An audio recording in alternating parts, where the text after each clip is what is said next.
विश्वदेवताश्चाप्यनेकश्चोष्मपाश्च गन्धर्वयक्षासुरसिद्धसङ्घा वीक्षन्ते त्वां विस्मिताश्चैव सर्वे।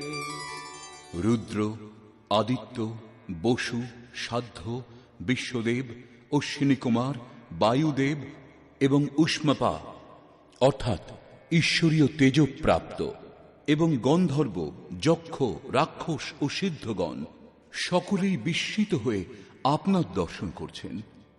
অর্থাৎ দর্শন করেও তারা বুঝতে অসমর্থ, কারণ তাদের কাছে সেই দৃষ্টি নেই। শ্রীকৃষ্ণ পূর্বে বলেছিলেন, যাদের আসুরী স্বভাব সেই ব্যক্তিগণ আমাকে তুচ্ছ বলে সম্বোধন করে, সামান্য ব্যক্তি মনে করে, যদিও আমি পরম ভাবে পরমেশ্বর রূপে স্থিত, যদিও এখন মনুষ্য দেহ ধারণ করেছি। সেই সম্বন্ধে এখানে বিস্তৃতভাবে বলা হয়েছে যে তাঁরা বিস্মিত হয়ে দর্শন করছেন, যথার্থ বুঝতে তাঁরা অক্ষম।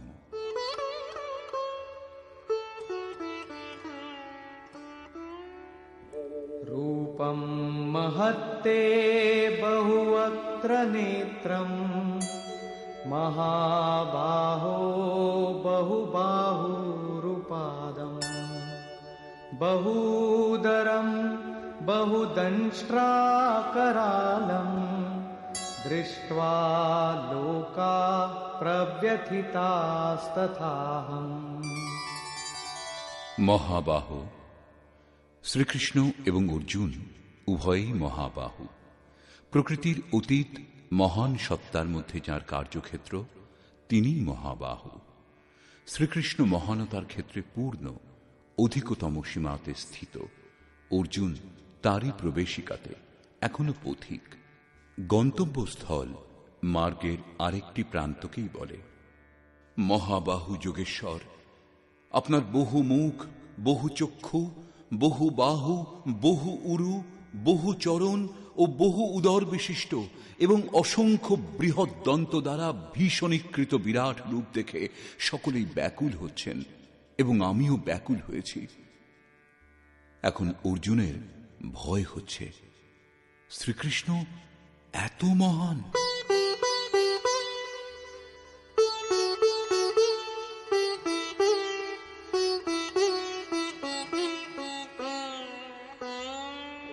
नभःस्पृशं दीप्तमनेकवर्णम् व्यात्ताननं दीप्तविशालनेत्रम् दृष्ट्वा हि त्वां प्रव्यथितान्तरात्मा धृतिं न विन्दामि शमं च विष्णो।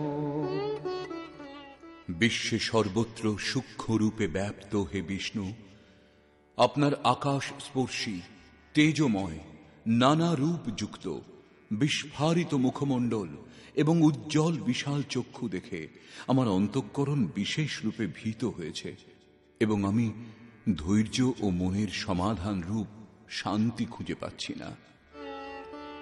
দংষ্ট্রাকরালানি চ তে মুখানি দৃष्ट्वैव कालानलसन्निभानि दिशो न जाने न लभे च शर्म प्रसीद देवेश जगन्निवास।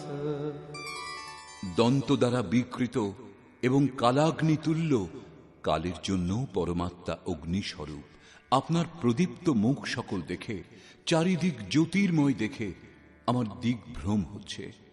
আপনার এই রূপ দেখে আমি স্বস্তি পাচ্ছি না। হে দেবেশ, হে জগন্নিবাস, আপনি প্রসন্ন হন।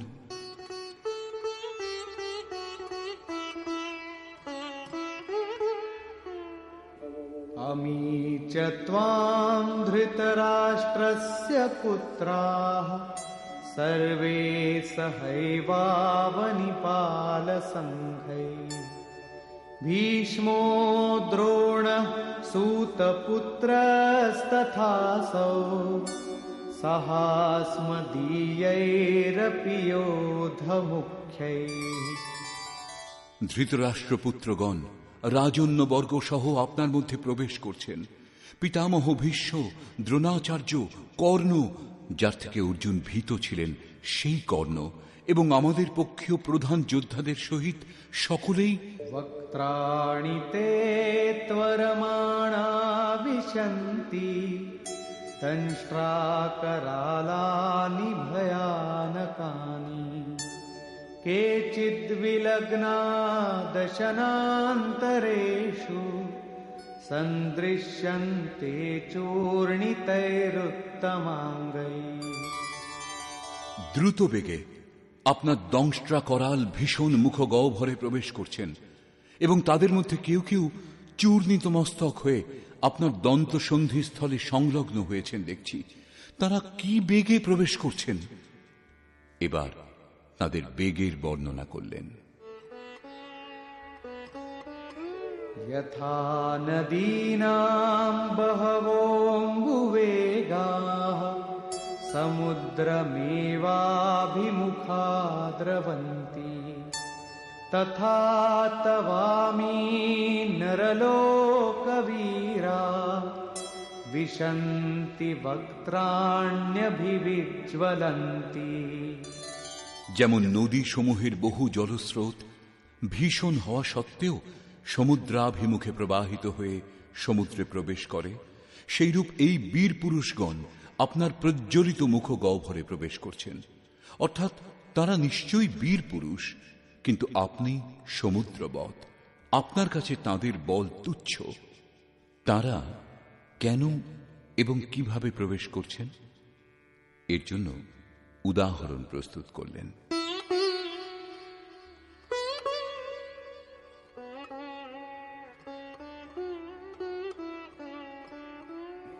यथा प्रदीप्तं ज्वलनं पतंगा विशन्ति नाशाय समृद्धवेगा तथैव नाशाय विशन्ति लोकाः तवापि वक्त्राणि समृद्धवेगा।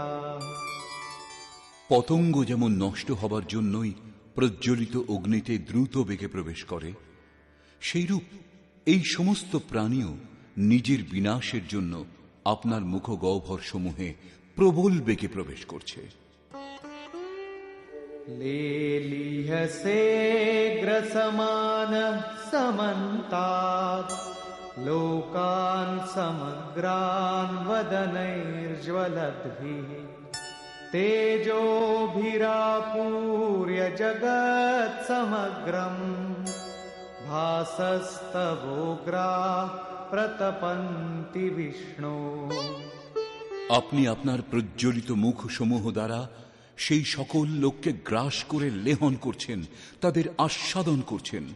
হে ব্যাপ্ত পরমাত্মা, আপনার উগ্র প্রকাশ সমগ্র জগৎকে তেজরাশি দ্বারা ব্যাপ্ত করে সন্তপ্ত করছে। এর তাৎপর্য এই যে আগে আসুরি সম্পদ পরম তত্ত্বে বিলীন হয়, তারপর দৈবী সম্পদের প্রয়োজন থাকে না। সেই জন্য দৈবী সম্পদও সেই স্বরূপে বিলীন হয়ে যায়।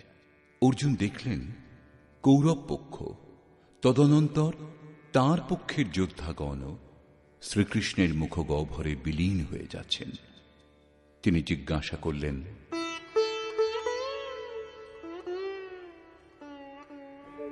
आख्याहि मे को भवानुग्ररूपो नमोऽस्तु ते देववर प्रसीद। विज्ञातुमिच्छामि भवन्तमाद्यं न हि प्रजानामि तव प्रवृत्तिम्। আমাকে বলুন উগ্রমূর্তি আপনি কে? হে দেবশ্রেষ্ঠ, আপনাকে প্রণাম করি। আপনি প্রসন্ন হন। আদি স্বরূপ আমি আপনাকে উত্তম রূপে জানতে ইচ্ছা করি। আপনি কে? আপনি কি করতে চান? কারণ আপনার প্রবৃত্তি অর্থাৎ প্রচেষ্টাগুলি আমি বুঝতে পারছি না। এই প্রসঙ্গে যোগেশ্বর শ্রীকৃষ্ণ বললেন, শ্রী ভগবান উবাচ।